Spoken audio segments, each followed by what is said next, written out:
Everyone for joining us today for the Nadia Having Difficult Conversations, Strategies and Tactics for Today's Work session.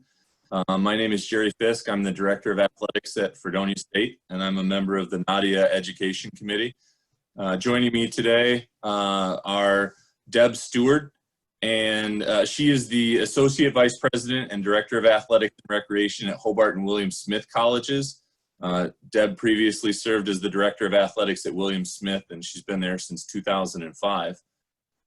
Stuart Robinson joins us. He is the Director of Athletics, Wellness, and Recreation at SUNY New Paltz, a position he's held since 2001. Stuart was recently named as the Assistant Vice President and Director of Athletics at NYU and will begin that adventure later this summer. So really glad to have these two that have both been a tremendous help to me as I've grown in my career, join us today, and I think you'll enjoy the presentation. As a reminder, Nadia and NACTA have both waived their dues for this year, so if you're currently a member, I think you probably join me in being grateful for that, and if you're not, they will be reaching out. So appreciative for their role in helping us present this today. Without further ado, we'll jump into the presentation. Deb, help us understand what a difficult conversation is and why they're difficult. Sure. Thanks, Jerry. Thanks for asking me to be on the panel. Appreciate everybody joining us today. As I look out the window and see the sun shining, I know the option could be floating on the lake or out with the golf club. So maybe some of you that we can't see, perhaps you're there and we're in your ear. So anyway, thanks all for joining us today. To me, difficult is relative. I would say that we define difficult around our comfort levels. What might be difficult for me might not be difficult for another, might not be difficult for Jerry, might not be difficult for Stuart. Or it also might be difficult for me, but not the other person that I'm having the conversation around. So, my difficult might be framed around who I am as a person, and I think that's what we all need to figure out when we're defining what a difficult conversation is figuring out who you are. So I'm a middle child with 6 siblings. I'm a mediator. I spent a lot of time with 3 sisters and 3 brothers trying to navigate situations in the backyard mostly. I tend to also look at things through multiple lenses because of that, as well as being a college student athlete, an assistant coach, a head coach, and administrator. So that frames who I am in difficult conversations and what is a difficult conversation. I grew up lower to middle class and I played a ton of sports. Those frame my passion for athletics, for building projects, capital improvements, supporting our student athletes, but I know I really need to be prepared to make an actual ask because I don't like asking for money. I have a math degree, I'm analytical, I like to have facts and data to analyze my decisions. So that's an important aspect for me in difficult conversations, and I think it's important also that my staff knows that's how I operate. So knowing who you are and what makes you tick is crucial to determining what a difficult conversation is for you. And I would say difficult conversations require us to be authentic. They require us to be real. They require us to be honest, empathetic, and sometimes you need to take the emotion out of it. One of the people that I really pay attention to relative to difficult conversations as far as a mentor or a guide is Susan Scott. She's the author of Fierce Conversations. And I have to add that she's a William Smith graduate. She defines fierce conversations as one in which we come out from behind ourselves into the conversation and make it real. So vulnerability is part of a difficult conversation. Susan also says that relationships fail one conversation at a time. And so we can't avoid those conversations. We have to continue to have real conversations, authentic conversations in order to have successful, difficult conversations. So all of that to me probably helps frame our conversation as we move forward. relative to difficult conversations. Stuart, anything you'd like to add? Well, I think that when you're talking about difficult conversations, I think, as Deb says, the important part is, one, you have to know yourself. You have to understand, because I think we all have, we don't like the word, but we all have implicit biases. We all have certain likes and dislikes, and being familiar with that and being upfront about that, I think, is really important. Because I think that if we're hiding those, they're going to come out. If you're trying to avoid it, it's going to come out. And it can ultimately change the conversation, or it could escalate the conversation in a way that you didn't intend it to, but you found yourself getting wrapped up. And I think that, part of that kind of leads into that foundational work, which is you can't take it personal. You have to know who you are as a person. Your likes and your dislikes. And in some cases, being honest about it up front with the person that you're having the conversation with. And saying that goes a long way. And then I think from there is to recognize that if I'm having this conversation, there's a reason why I'm having it. And if I'm going to have that conversation, then I got to go in and say, this is the information I'm going to share. This is what we're going to talk about. But I also have to say, check my ego at the door. I have to check my wanting to take it personally at the door, because that's not going to help anyone. It's not going to serve anyone well. Absolutely. You speak about that pre-work. What are the things that either of you think are important to sort of bring to the table? Check your personal, the not making it personal. Make sure that's an important part. Knowing yourself is important. What else is critical as you get ready for some of these conversations that you anticipate being difficult? Well, I think the first part is that you get your facts together. Although it may not be a situation where it is accusatory, but you have to have your facts. You have to gather the information. If you are reacting to, and it depends on who you're speaking, with whom you're speaking. If you're speaking to a staff member, have the facts about why you're sitting down to have that conversation. If it's actually an event or an action, make sure that you have as much information before you sit down to start that conversation. I think the second part, if you're talking to students, again, it's gather the information, gather all the facts, know what your options are going to be, or what the options to the situation are going to be. You really have to, you don't want to go in there and just shoot from the hip. You don't want to go in there and say, well, I'll see how it goes, and then I'll kind of react as it goes along. I think it's really important that you are thoughtful in the process. And again, ask yourself your why. Why are you asking? Why are you having the conversation? And in the process of asking that, I think you find out that this is for the good. I want to find the positive in the situation. And then trying to find that positive goes a long way in helping to keep the person calm or to advance the cause that you want. And I would add to that there's times when you need to know when it needs to be a monologue and when it's a dialogue. And there's times where perhaps talking with an unreleased spectator, it's a conversation that's much more direct, and the expectation that you're communicating is clear, and it's really not up for discussion. And there's other times where it's a dialogue, and listening is part of determining the solution. For me, I communicate with my staff and say, if you're coming in with an issue, a problem, I want you to also come in with some solutions that we can then determine what's the direction that we're going to head. Absolutely. We've mentioned parents, we've mentioned student athletes, we've mentioned staff. One of the other groups that sometimes we have difficult conversation with are direct reports. Talk about how maybe you handle a difficult conversation with a direct report. Yeah, so I think some of that preparation is the same as any conversation.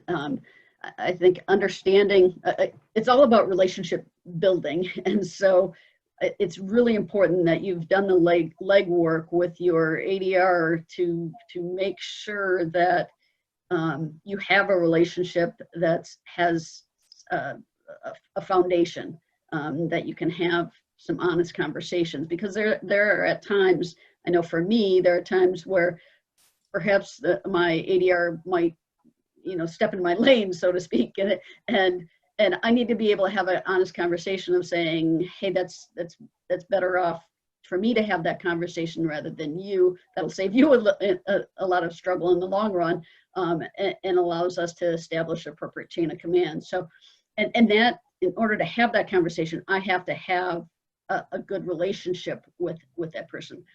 I think there's also the reality, there's also a time where you might find that there's an integrity outage with that person, and that is a real reflection on a time for you to reflect on where you're at, and is that the right place for you. And I say that just as that needs to be part of the conversation too, and understanding what are your core values, what's the mission of the institution, what's the mission of the department, and what decisions are being made above you, and do those align with who you are? And so that's just as important to know as well, so that you can determine what's best for you in your career as well.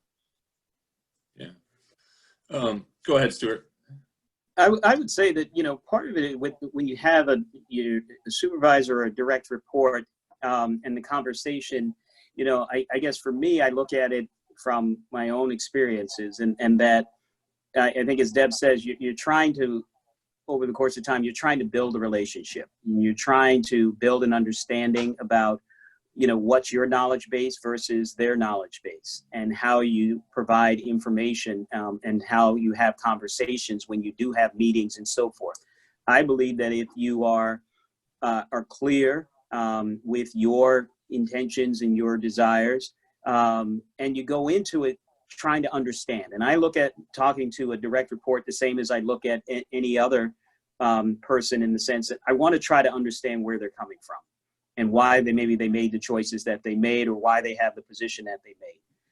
And I think when you're having a difficult conversation, if you go in not looking at it to react and respond point of view necessarily and initially, I think if you go in being, kind of with an open mindset that you want to listen, and to hear where they were coming from, that gives you a cause to have a conversation about that. And if but I also think you have to be honest. And if you think that you were either offended or pushed out a bit by that decision, express that. I think sometimes we feel that we can't be open about the fact that something offended, or something kind of we felt crossed the line, because we're worried about retribution and other things. I think we see what happens in society today when we don't do that. It just creates a different type of festering that I think is unnecessary. But I think that you go into it by having those conversations. But I go in listening. I've been in a situation where I've had 3 direct reports within the last 5 years. And that's nerve-wracking in and of itself. And all 3 were very different personalities. And in order to navigate that, each had a different knowledge base, each had a different interest. I found that you had to really go in and listen. And then you had to find those openings to express yourself. I think if you hold it in, then you're only hurting yourself. I think you have to express your own feelings. I think it's crucial, to add to Stuart's comment about knowing their work style and what they need in order to either make decisions, or if there's another step to the president or to the chancellor, that they have the information in a format that's most efficient for them. I think that's helpful, especially, in the times that we're in right now with administration making decisions and unprecedented times. I find that it's most efficient if I can communicate both how to communicate, in what format, whether at times it's a text, whether at times it's an email, but also what exactly that person needs in order to make decisions. And I want to be as concise as possible if that is what works best for that person. Sure. I think one of the things that I heard was listening to understand instead of listening to respond. I think we've all dealt with some folks that are in one basket or the other with that. How do you help someone get from the listening to respond into listening to understand? I think that's a skill that would serve us all well if we had more of it. So how do we encourage that?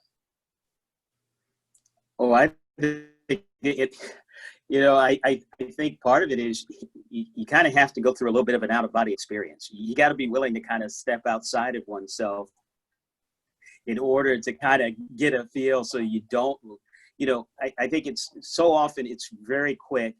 We're very quick to want to take the bait. We want to respond in the moment. Oh, what you're saying is wrong. No, I don't want to talk about this right now. Or I want to control the conversation. And I think, as Deb says, depending on what the nature of the conversation is, there is a time to kind of push and say, you're going to have to listen. And there's another time that you're going to go into it and listen. And I think that to me is a big piece. I mean, but again, it kind of goes back to, I have to push myself to say, you know what, I have to hear the person all the way through.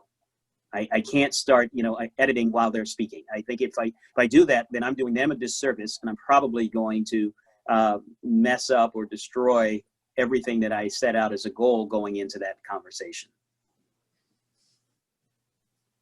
There are times it takes that self-talk of be patient, pause, listen, that you're telling yourself to do that, so that you check yourself. I think there's opportunities in a conversation, with an employee, with a coach, staff member, to also ask them to pause and listen and wait until I finish my statement here, or my identifying the problem or communicating the issue, and then they'll give you an opportunity to respond. But I ask that you listen right now. So there needs to be some language around that as well at times, to help that person also navigate that conversation.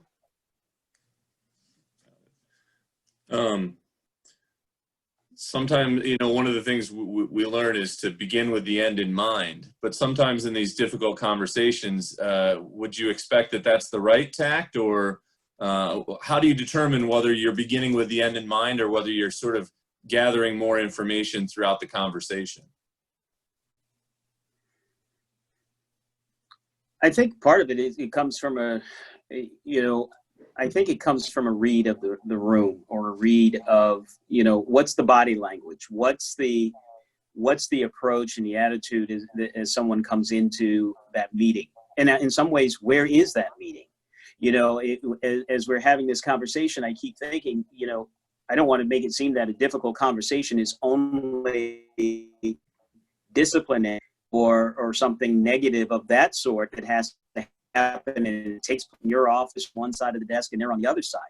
Sometimes a difficult conversation, if I'm talking to a coach and we're talking about limited resources and I'm having to say no, that's a difficult conversation. That doesn't mean that it's a punitive type conversation. It just means that they're passionate about what they want and what they're seeking, and I have to have the conversation to say, I can't deliver on that right now. That's a difficult conversation. I think a difficult conversation, when we talk with students and others, is about processing what's happening in the world right now. Because it depends on what our comfort zone is about having those conversations. So I don't think it's always necessarily, not to say that anybody's saying it, but that it's not necessarily punitive, but I think it really depends on what that body language and what that energy is when you're sitting down with somebody. And it could be sitting over a cup of coffee, it could be on a walk, it could be in a number of different locations, but I think it's just trying to be prepared for that.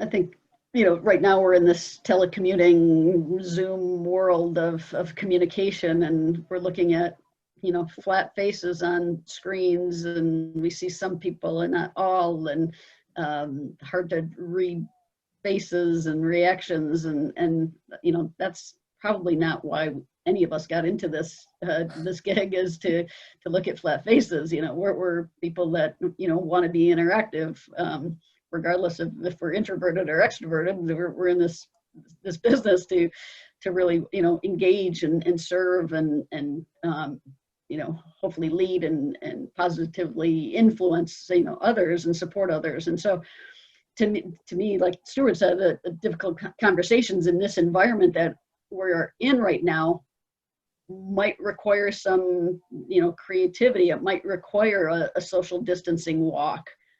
Perhaps, you know, we've got the racial and social injustices in our country that we're facing. We may have staff who are, you know, feeling angry or sad or hurt, or, you know, a plethora of feelings, and perhaps a social distancing walk would be a good way to approach that, because this flat face kind of thing is just not gonna, you know, do it for me for any kind of emotion or empathy or feeling. And so, or a phone conversation at times may be way better to have a conversation. I just, you know, recently had a conversation with one of my coaches, you know, dealing with a parent situation. It was way better to have that conversation on a phone to hear inflection and understand, you know, where we're both at with that. And that connection was really important. And so, you know, so the question about the outcome versus, you know, the process kind of thing, I think all depends on, you know, what is the situation that you are in, and is it about the dialogue? Is it about listening and engaging?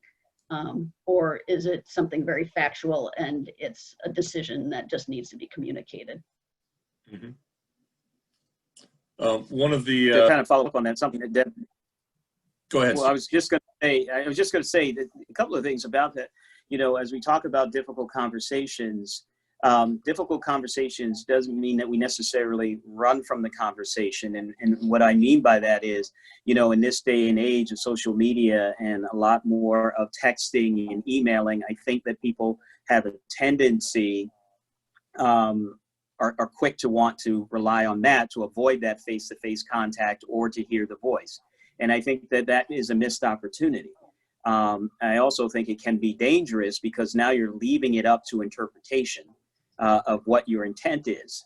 And I think that, you know, so having the direct conversation, I think, is really important, and going into it in that way. But I think, you know, if you're going to use email, if you're going to do those things as a follow-up after you've had a conversation, as kind of, you know, notes or whatever, is one thing. But I would not start difficult conversations through social media or through texting or through emails. I think it really, you know, you're making a statement if you resort to that kind of an approach, that as uncomfortable as it may be, as sleepless as the night before may be, you got to have that conversation face to face.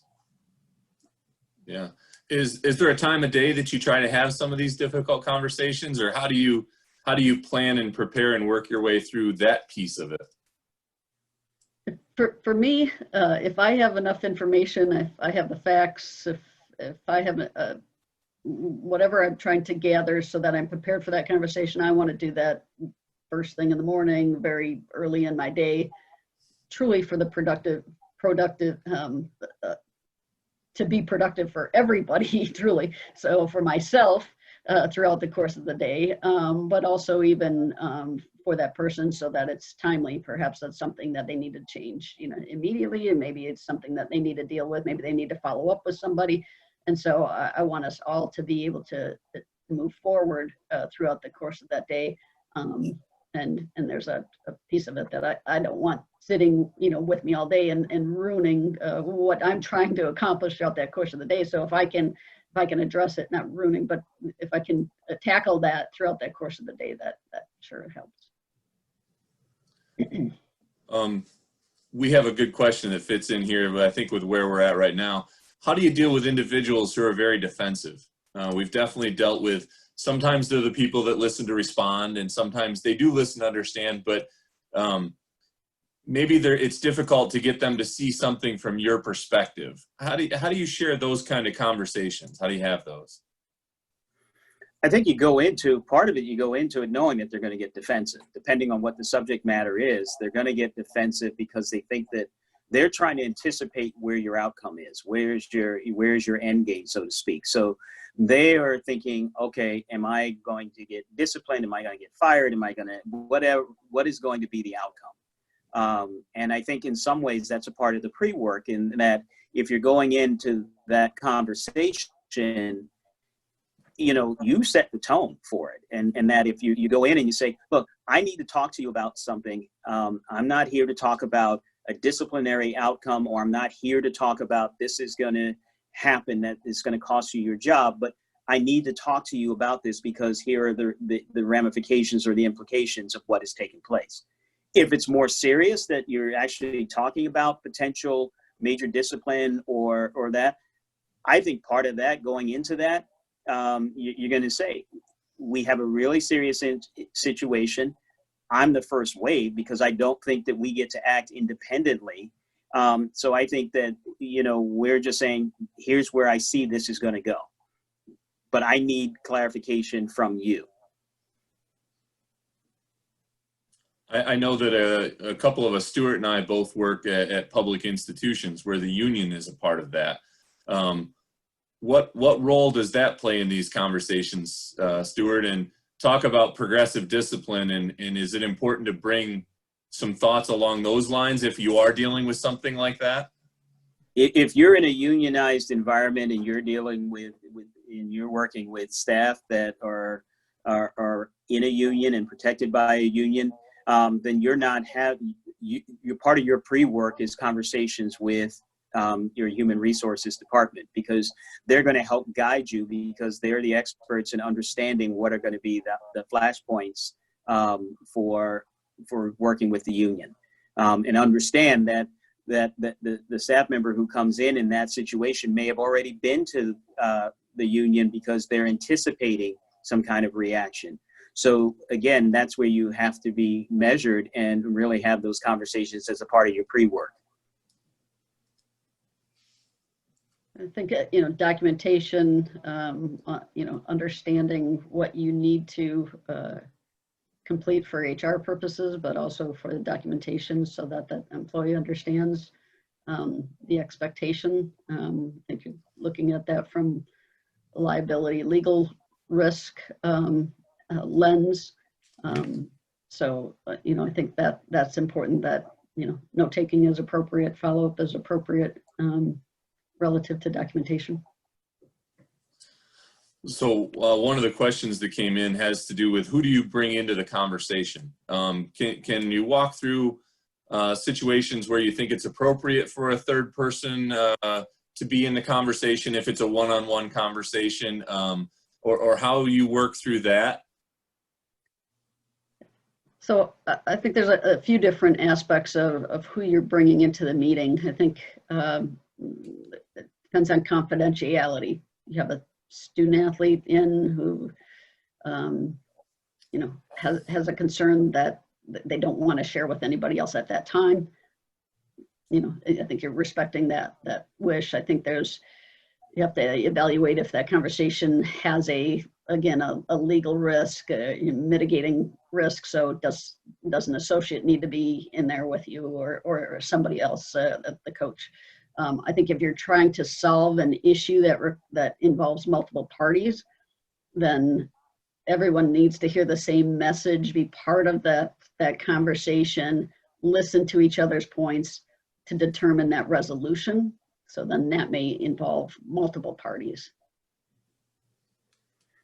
I think, it goes back to, Jerry, your question about, one, it depends if it's a union, because they're going to guide you. And typically, based on my experiences with a union, it has to be one-on-one. It can't be two other people with the other person, because then that's kind of it's not following due process. So that becomes a challenge.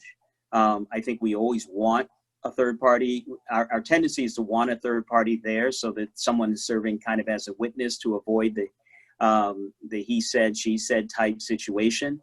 But you may not be able to do that in a unionized environment.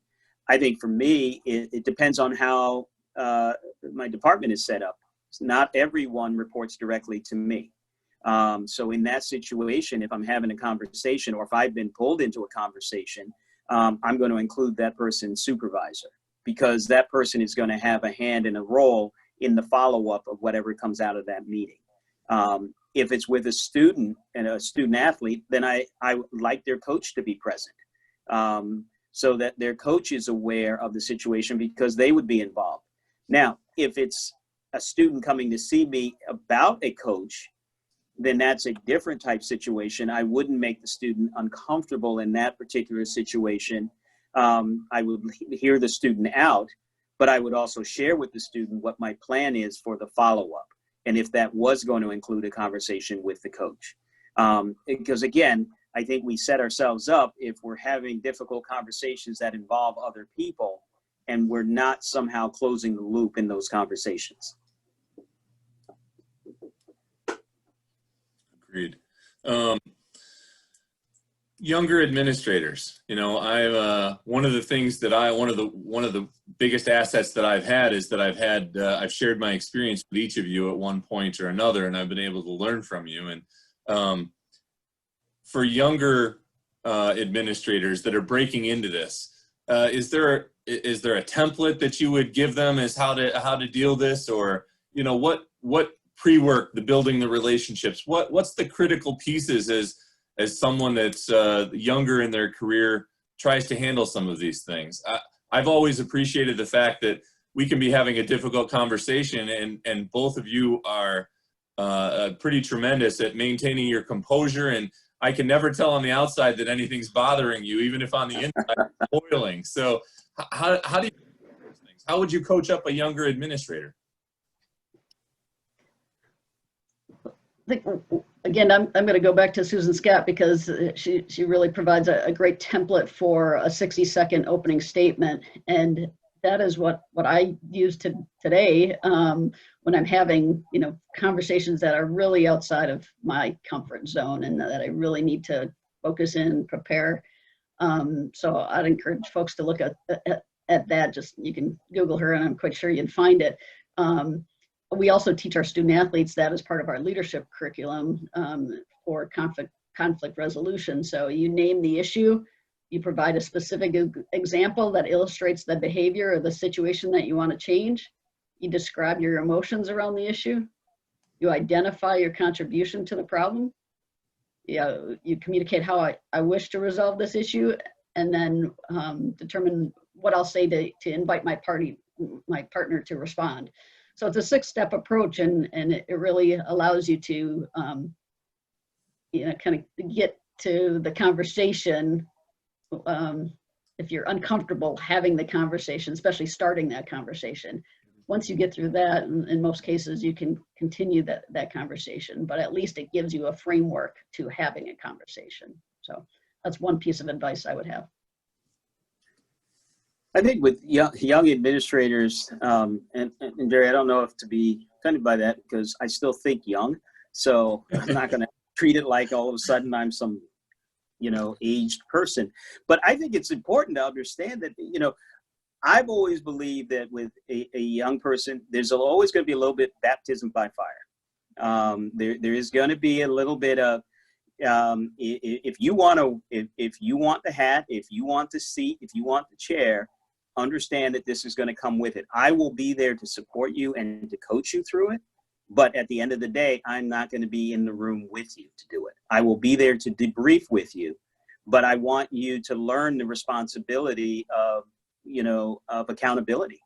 I think it's really important. I think that, you know, I would have more of an issue with a young administrator that goes in and has a conversation and basically is backing the bus up over me by saying, it wasn't my call, it wasn't my decision, but I'm here to tell you because this is what Stuart thinks. No, that's not how that's going to work.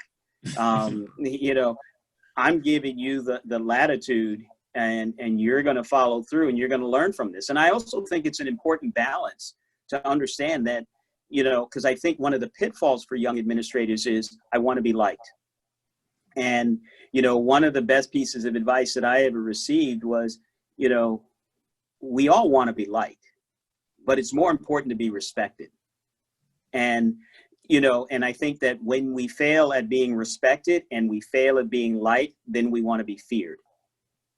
That doesn't help anybody.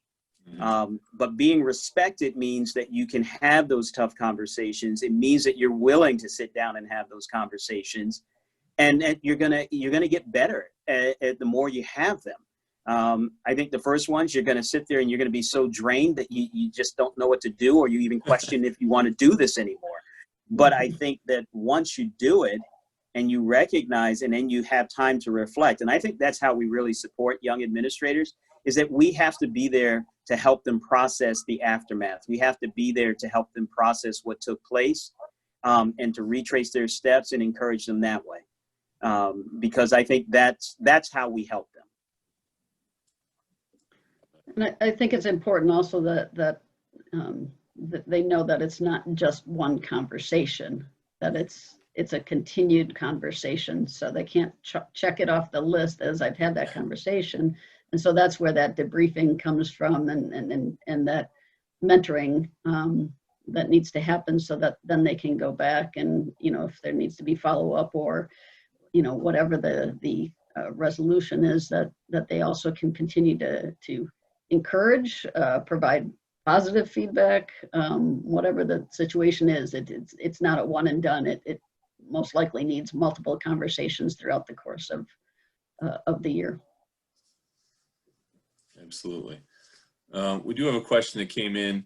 What are some suggestions in having conversations with someone who's not investing in the relationship and putting the time and energy and effort into it from their side, whether that's a coach or whatever role we find that to? We all have those relationships that are have not blossomed, and you don't seem to make headway. Do you approach those conversations differently, or how do you get to that point where you can have those hard conversations? I would say, this is where I guess I show my age. I guess I look at it the other way and say that if again, I think first off, it's about understanding our own implicit biases. And if I'm always working with an argumentative or a passive aggressive, or they think they're the hardest working person, when in fact they're not, whatever that situation is, in having that conversation with them, I think for me, I think it gets to a point where I have to be honest. And and some of the times, the few times that I've had to do that, the way the conversation starts is I have to be honest. Something about this is not working. I can't put my finger on it. That's why we're here having this conversation, but something is not working. And here is where I think we are headed as a department, or here is where we're headed as an organization. But I don't feel that you're on the same train, and I need to understand why you're not. I think in situations like that, you have to be more direct, and being direct is okay. It's not offensive, I think, in being honest about it, because I think there's a difference between honesty and perfection. I don't think any of us are perfect, but I think we can be honest about what we're seeing or what we're thinking. And if I really believe that something's not working, I'm going to say, I don't think this is working. Help me understand why this is not working. And here's my purview and what I'm seeing, but I want to hear from you, your perspective. Give them the opportunity, but also give them the opportunity to hear directly from you about what is not working. Yeah, I think that there's some elements of that there could be, I may look at if there's an opportunity for somebody else to connect with that person, to give me a little bit more insight, somebody who I feel like might connect with them better. Maybe it's a veteran, maybe it's, I know there's maybe a strong relationship, and perhaps there might be opportunity for conversation there. I think back to the honest conversation, like Stuart was saying, I think finding out, what really motivates them. Why are they doing what they're doing? What is motivating for them? And are they at a crossroads that perhaps they're burnt out, or you know, there's something going on with their family, or we all carry a variety of baggage. And so trying to sift through some of that to determine, you know, really what motivates them. This is a profession that requires great passion, an enormous amount of time commitment, and you know, you've got to be able to roll up your sleeves and really work and get the job done and be, you know, a leader 24/7. And so, you know, there's not off times. And so I think having those really honest conversations to try to answer some of those questions, or at least, you know, push them to try to answer those questions. And again, multiple conversations to get there will probably be most productive. So those would be some of my pieces of advice. That's great. If you have any questions for Deb or Stuart, please feel free to send them in the chat. We're getting to the point of the presentation where we can definitely entertain more questions. Parents and spectators are sometimes difficult conversations that we have to have, whether it's in the stands or whether it's from home afterwards. One of the things that I think has helped me is understanding that the perspective that they typically bring to the table is out of love for their son or daughter, and that it's maybe misguided, but that's where it starts. How do you build that bridge so that you can accomplish what you need to in some of those kind of conversations, whether it's about playing time and we don't want to have the conversation anyway, or whether it's about something more critical that you are willing to engage them in? How do you work with parents? How do you work with parents? Okay, that's such a loaded question. But I'll give an example that I find myself, again, you know, earlier this year, back when sports did exist on college campuses, I was at a contest, and I always take the view of I'm there to spectate. I'm not there to kind of get into the mix. But as I was leaving the game, I got intercepted in the parking lot by a parent who came charging across because they want to talk about their child. And they first off, and it's going to be a test for them when we do resume sports, because social distancing doesn't exist when a parent really wants to get your attention. So the parent was right up on me and basically expressing their opinion, but also saying, what are you going to do about it? What are you going to do about it? And at first, I've learned, let them talk it out. Don't try to interject. Don't try to explain. Just step back and let them vent. And at the point that, you know, are you done? And then by that time, I've kind of measured in my head, okay, here are going to be the talking points in response to what the parent has said. I will always let them know that first and foremost, it is about the experience of their son or daughter that is important to us. But if they want to talk about, you know, I make it clear, I don't handle roster decisions. I don't handle decisions about playing time.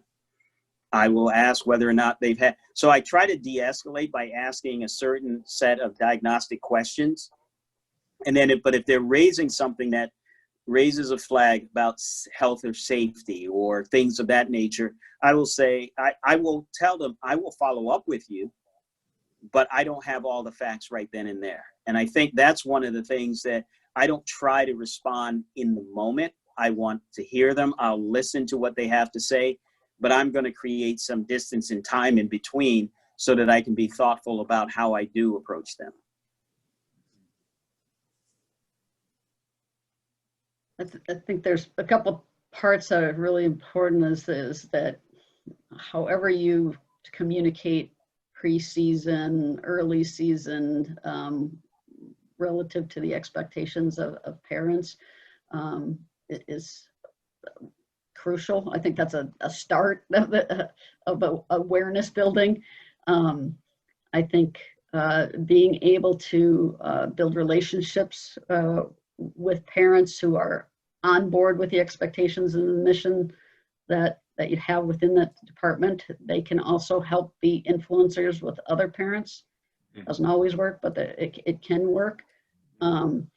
I think also bringing in when the conversation is that their athlete is struggling with the coach for some reason, that conversation, first, that we are teaching these young men and women to advocate for themselves. They may have a boss someday. We hope they have a boss someday, or they're running the company, but that they're going to have these challenging conversations to advocate for themselves. So, my message initially is, let's help your son or daughter have this conversation with their coach. Let's both support this as a way for them to develop this life skill. If we can't resolve that, then in that way, I'm also going to encourage the conversation that the athlete and the parent and the coach, perhaps myself at times, are communicating together, Zoom, phone, three-way conversation, whatever. We sit the athlete in the office with the coach and, bring in the parent via phone, whatever it happens to be. If we're in that situation, that it's come to that. Sometimes the athletes aren't being very honest with their parents because they perhaps feel like they're playing because of their parents or because they don't want to disappoint their parent. And so trying to help that athlete also navigate that conversation with that parent is important mentoring that needs to go on just as well. Absolutely. I think one of the things that I've implemented that's been really helpful is during summer jump starts, when new PSAs are coming to campus with their parents, I have a 30-minute session with the parents and only the parents. And I think that's helped set the table a little bit for exactly what you're talking about. How do you fix a conversation that's gone the wrong direction? You got to be honest. You got to admit if you made a mistake. I think you have to be forward. Again, as I said, we're not perfect. None of us are perfect. But I think when that happens, if we want accountability on the part of our staff and we want accountability on the part of our students, then we have to be accountable as well. And if, ultimately, if we're having that conversation, a difficult conversation, it's really up to me to kind of control that flow and to try to maintain a certain decorum and a certain demeanor about it. If I think that a meeting is going to take a turn for the worse, or it's getting to a point that it's going to escalate, I will end it. I will just simply say, hey, I think we're done. I think we're done for right now because this is not going to be productive to either one of us, and it's not in the best interest of anybody. So I'll end it, and then I'll circle back and set up a follow-up or what have you. But I don't think that, as much as I may want to be done with it in that moment, sometimes you just can't. But don't take the bait and just kind of take a step back and control the environment and say, you know what, we need to stop. If I misunderstood something or I took it in a different direction, then I have to stand up and I have to say, I misread this, or I didn't have all my facts together. Showing that vulnerability sometimes allows for the difficult conversations that come later on, because then there is kind of a sense that it's not hard and fast or I'm some kind of robot, that it's really about, I'm really interested in making things right. And at that point, there might be somebody else that needs to be added to the conversation just as well. And so that might require a timeout in that meeting and, a second half sometime the next day with the appropriate personnel just as well. Sure. We've had a couple questions come in and how to handle the bully or the power hungry person who wants to dominate the decisions and conversations. How do you handle someone like that? How do you keep people in their lane for the good of everyone? I think it depends on the setting. I think if it's at a staff meeting in front of everybody, then I understand that they're looking for a pulpit, and they're trying to. They know what they're trying to do. If it's through a one-on-one, I think in that situation, I think part of it is that's where either passive aggressive behavior or looking to trigger you and to kind of get you to respond in a way. So that's where it's even more important to kind of be mindful that I'm not going to respond personally. I understand the character, if you will, or what's at play there. But I think that, you know, if the bully is trying to go after somebody else on the staff as the head of the department, I feel it's my responsibility to protect that person. And I'm going to step in and have a conversation. If they're trying to bully me, you know, it's interesting because a part of me is like, people who tend to want to do that think that they're the smartest person in the room. And I think part of the way that you kind of show that is by having your ducks in a row, having the information and counter and stick to the facts. You know, so you take the emotion out of it, you stick to the facts, and you show that I do research as well, or I do my share of, you know, talking to other people and gathering information. Because I think bullies tend to think that they have all the answers themselves. Yep, I would agree that the preparedness, the holding your ground, and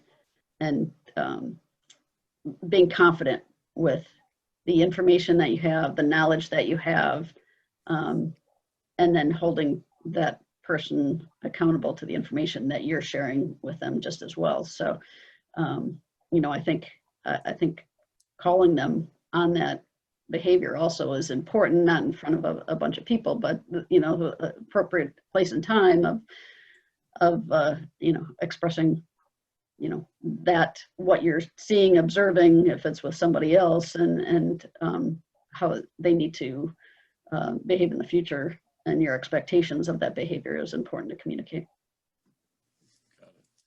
We had a question come in. As a female AD, they've received the assumption of not getting it in various conversations. Any advice to handle that? Oh, we fight that a lot for sure.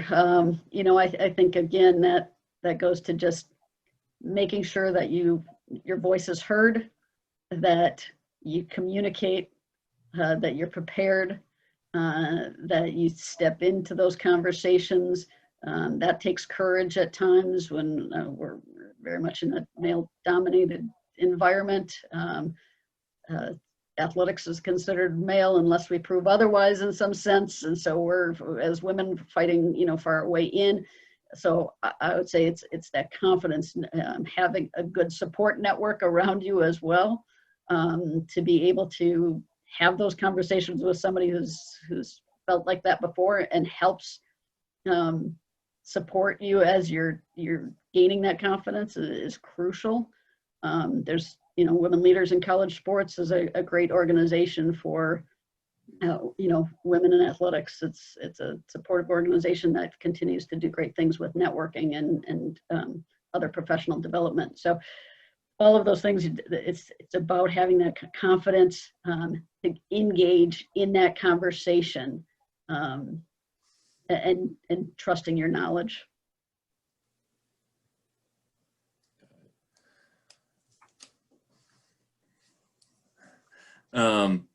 Well, I don't see any other questions currently in our chat.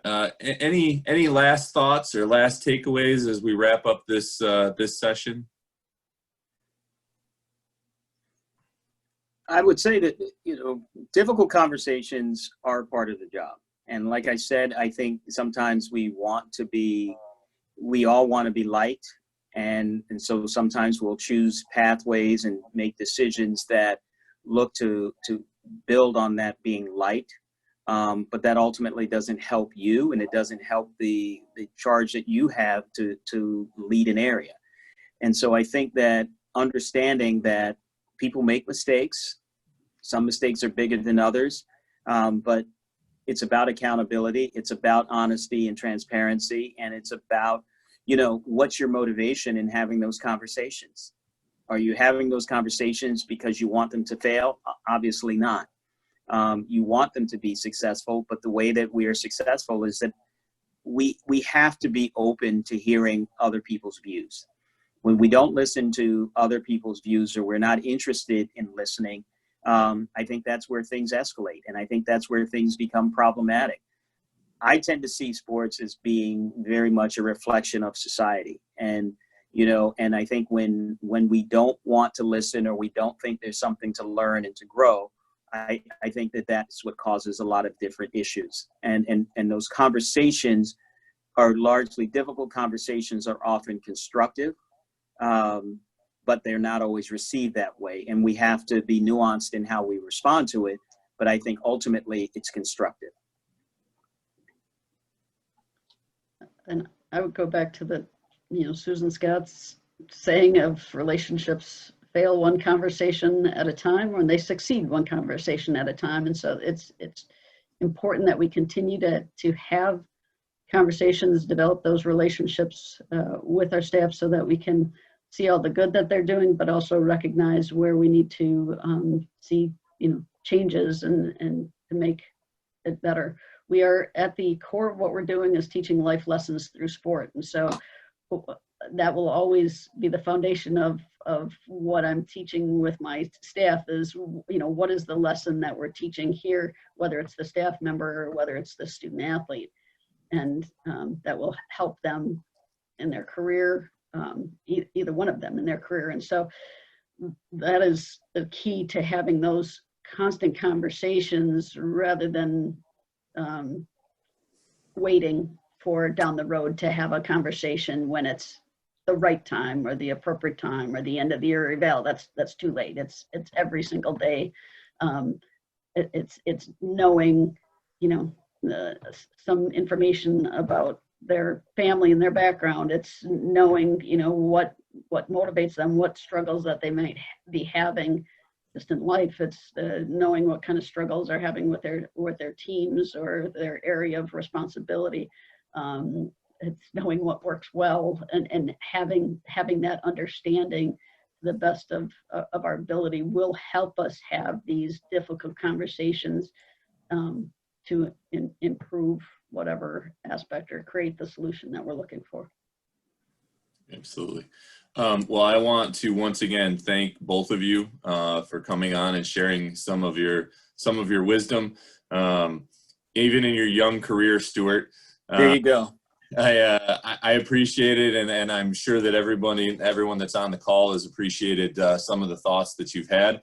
I appreciate everybody for joining us today, and I wish you the best as we navigate this summer that looks different than every other summer we've ever had. So thank you again for joining us, and enjoy the rest of your day. All right. Thanks a lot. Thank you.